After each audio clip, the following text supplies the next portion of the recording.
manier le râteau. Bon, mais les beaux jours, ils vont forcément revenir d'ici quelques temps. Quoique Patricia a dit que les températures étaient de saison. Si vous n'avez pas de pluie ou de neige sur la tête, ça devrait aller. Et faire ce que maintenant Philippe va vous présenter, c'est-à-dire un jardin écolo. Qu'est-ce que c'est qu'un jardin écolo? C'est le jardin de demain, c'est le jardin de demain, c'est vraiment demain parce qu'on va interdire les produits phytosanitaires dans peu de temps. Donc un jardin écolo, c'est déjà ne plus traiter, ne plus désherber de façon chimique, donc plus de chimie au jardin. Et puis c'est aussi d'acheter plus intelligent, c'est-à-dire d'acheter sur des circuits courts, c'est-à-dire de ne pas acheter du bois exotique qui a été coupé dans les forêts équatoriales, c'est acheter du bois de forêt géré. Donc c'est-à-dire une fois qu'on coupe un arbre, eh bien on en replante un autre ou deux autres. Donc c'est vraiment acheter malin, ne plus traiter au jardin. Vous allez voir, on a un petit jardin modèle qui résume le tout et à la fin une tonte vraiment originale. Regardez. Place au vivant grâce à l'apparition des jardins écolos. Ce n'est pas surfer sur une nouvelle tendance, mais véritablement s'enraciner dans une démarche ancienne et qui paye. C'est aussi permettre de développer le vivant existant pour diminuer à la fois l'entretien de son jardin, mais aussi les pesticides qui finiront par empoisonner l'environnement. Les solutions sont nombreuses, c'est à vous de choisir. On a voulu faire une ambiance transposable, quelque chose qu'on puisse remettre chez soi facilement. Le jardin écolo, c'est déjà consommé utile et proche de chez soi.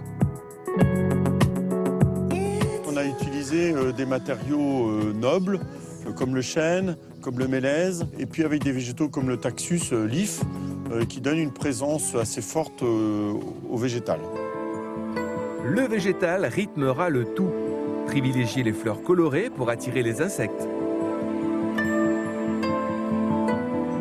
C'est un jardin très écolo. On a pris des matériaux, donc du bois local.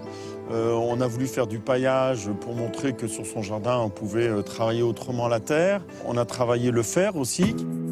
L'idée, c'est d'utiliser au maximum les éléments naturels au jardin. Planter par exemple des euphorbes, qui sont de véritables plantes économes en eau. N'hésitez pas à faire grimper et à marier des végétaux pour générer de la biodiversité. Et pailler au maximum votre jardin pour limiter la croissance des mauvaises herbes et arroser moins. On essaie, nous, d'inviter le plus possible le vivant dans le jardin.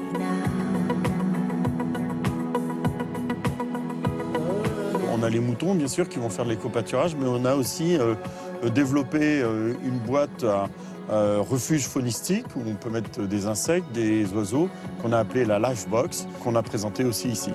Un jardin écolo, pour résumer, utilisez le plus possible du bois de votre région, plantez des plantes économes en eau, paillez au maximum pour limiter les arrosages et n'hésitez pas à marier les plantes entre elles. Elles adorent ça et c'est bon pour la biodiversité. Comment on fait pour les moutons? On invite ceux du voisin Eh bien, il y a des bergers qui louent leurs moutons pendant les périodes où la croissance de l'herbe est au maximum, c'est-à-dire du mois d'avril jusqu'au mois de septembre. Mais il faut avoir minimum 1000 mètres carrés. Ah bah oui, c'est 1000 mètres carrés parce que le mouton, ça broute. Et il faut que ça soit très clos parce qu'il ne faut pas qu'il s'enfuit, évidemment. Le mouton, ça broute, ça on savait, mais ça court aussi, ça on s'en doutait.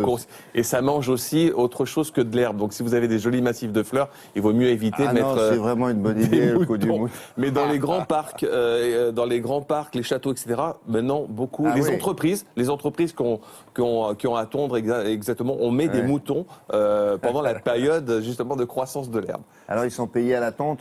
Ils sont payés, on les loue pour 3 mois, 6 mois au berger. Le berger revient régulièrement voir si tout va bien, leur apporter de l'eau et évidemment une médication. Mais en tout cas, ça marche très très bien, ça s'appelle l'éco-pâturage.